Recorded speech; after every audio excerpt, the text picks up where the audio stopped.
How to use cat command in Linux? Cat command is a very useful command for reading files in one go.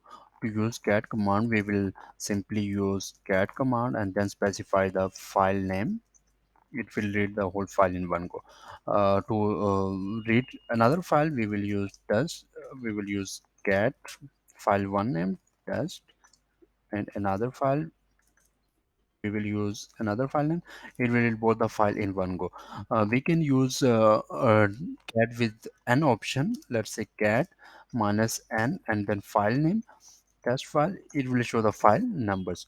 To redirect the output from two files to another file, we will use cat test.txt another file.txt and redirect to new.txt.